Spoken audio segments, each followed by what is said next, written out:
I don't care anyone, I don't spare anyone. అవసరమైతే కఠినంగా వ్యవహరిద్దాం. ఎంత వారున్నా కూడా వాళ్ళని ఎంత సెలబ్రిటీ అంత ప్రజలలో నించోబెట్టి శిక్షిస్తే ప్రజలకు ఒక సమాచారం, ఒక సందేశం ఇచ్చిన వాళ్ళం అవుతాం. సామాన్యులను 1000 మందిని మనము కేసులు కట్టి జైలుకు పంపించిన చర్చ రాదు.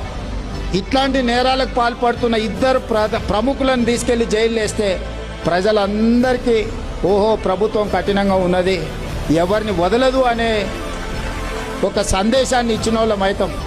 ఎంత పెద్ద సెలబ్రిటీ ఇందులో ఉంటే అంత ఫాస్ట్గా రీచ్ అవ్వండి, తీసుకొచ్చి చెర్లపల్లెను చెంచల్గూడలను కూర్చోబెట్టండి. కేసుల మీద కేసు కట్టి లోపలనే ఉంచండి, 1 సంవత్సరం వరకు బయటకు వెళ్ళకుండా. అప్పుడు ఈ సమాజంలో ఒక బాధ్యత వస్తుంది, భయం వస్తుంది.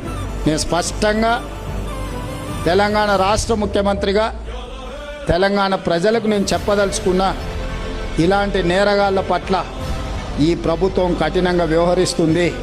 మీరెంత పెద్ద రాజకీయ కుటుంబమైనా, ఎంత పెద్ద వ్యాపారవేత్తల కుటుంబమైనా, ఎంత పెద్ద ఉన్నతాధికారులకు సంబంధించిన వాళ్ళైనా, I don't care anyone, I don't spare anyone.